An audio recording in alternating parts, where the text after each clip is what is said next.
अमरावती जिल्ह्यातल्या चांदूर रेल्वे नगर परिषदेच्या निवडणुकीची रणधुमाळी सुरू आहे। सर्वच राजकीय पक्ष मैदानात उतरले आहेत। तर 2021 पासून या नगर परिषदेवर प्रशासक आहे। या निवडणुकीबद्दल नागरिकांना काय वाटतंय, कोणत्या समस्या आहेत जाणून घेतलंय, पाहूया। 1948 ला चांदूर रेल्वे नगरपालिकेची स्थापना झालेली आहे। खूप जुनी नगरपालिका आहे आणि याच नगरपालिकेचे आता निवडणूक लागलेली आहे। 2016 ला शेवटची निवडणूक झाली होती, त्यानंतर 2021 ला प्रशासक राज बसलेला आहे आणि आता 9 वर्षाच्या नंतर चांदूर रेल्वे नगरपालिकेची निवडणूक होते। आपल्यासोबत चांदूर रेल्वे शहरातील सर्वसामान्य नागरिक आपण त्यांच्याशी बोलूया। 9 वर्षाच्या नंतर निवडणूक होते, कोणती समस्या आता उद्भवलेली आहे आणि आता काय अपेक्षा आहे तुम्हाला? पहिले सर्वात आधी तर एबीपीचं आम्ही अभिनंदन करतो, कारण एबीपी माझानी आमच्या या छोट्याशा गावाचं दखल घेऊन आमची समस्या काय आहे किमान जाणून घ्यायचा प्रयत्न केला। इथून निवडून येणारे राजकारणी आमच्या समस्येबद्दल साजग नाहीत। आमच्या गावात समस्या आहे। बेसिकली मायग्रेशन जे आहे ते शिक्षणाबद्दल होतं, पण आमच्या गावात प्राथमिक शिक्षणासाठी सुद्धा लोक पलायन करत आहे। हे आमच्या गावाचं दुर्दैव आहे। आमच्या इथे कुठलीही टेक्निकल एज्युकेशन देणारी संस्था नाही। ITIच्या वरतं टेक्निकल पॉलिटेक्निक नाही, इंजिनिअरिंग नाही, फार्मसी कॉलेजेस नाही। बेसिक शिक्षणासाठी सुद्धा अशा काही व्यवस्थित अशा म्हणजे जे आपण म्हणू शकतो सुविधा नाही आहेत। आरोग्यासाठी आमच्या गावात खूप जास्त आपण काय म्हणू शकतो त्याला काम करायची गरज आहे। इथल्या राजकारण्यांना फक्त आणि फक्त मतं घ्यायची आहेत, बाकी काही नाही। आमची नागरिक म्हणून अपेक्षा आहे की आमच्या गावाचा मूलभूत विकास रस्ते नाली याच्या व्यतिरिक्तही व्हावा, जेणेकरून आमचं गाव पुढे जाईल। नगर परिषदच्या आमची सगळ्यात मोठी नगर परिषद आहे, सर्वात जुनी 1946 ची स्थापना आमच्या नगर परिषदची आहे। याचे 3 तुकडे आता झाले, तिवसा वेगळं निघालं, धामणगाव वेगळं निघालं, नांदगावसुद्धा वेगळं निघालं।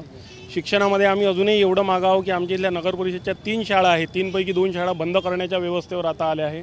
याकडे सत्ताधाऱ्यांनी आजपर्यंत कधी लक्ष दिलं नाही आणि नगर परिषदकडून काही फार मोठ्या आपल्याला इंडस्ट्रीज वगैरेची अपेक्षा नाही, परंतु तुम्ही पाहू शकता आमच्या इथली मेन चौक हा आहे, इथले रस्त्याची दशा पहा।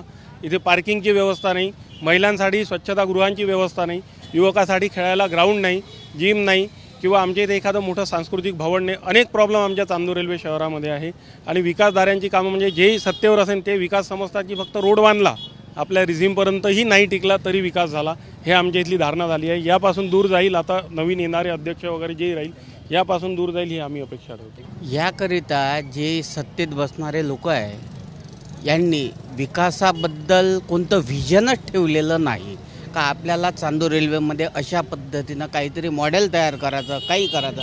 आमच्या इथे एकमेव क्रीडा संकुल आहे आणि त्याची दुरावस्था काय झालेली आहे याकडेही नगर परिषदचं दुर्लक्ष आहे।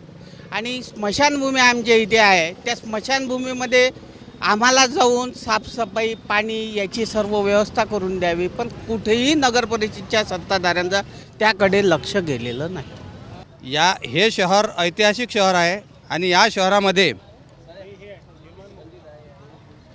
या शहरात मूलभूत गरजा जे शहर आपल्या लोकांना लागतात, पाण्यापासून इतकी जनता त्रस्त आहे, म्हणजे शुद्ध पाणीसुद्धा प्यायला त्यांना मिळत नाही, अशी अवस्था आहे। या सत्ताधाऱ्यांनी अशी दुर्दशा करून या शहराची ठेवलेली आहे। चांदूर रेल्वे शहरात आहे, स्वातंत्र्याच्या पूर्वीपासून या नगरपालिकेची स्थापना झाली, परंतु विकास जो आहे तो चांदूर रेल्वेचा झालेला नाही। अशी त्यामुळे येणाऱ्या सत्ताधाऱ्यांनी चांदूर रेल्वेचा विकास करावा अशी अपेक्षा सर्वसामान्य नागरिकांची आहे।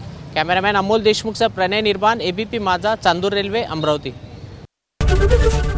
एबीपी माझा, उघडा डोळे बघा नीट।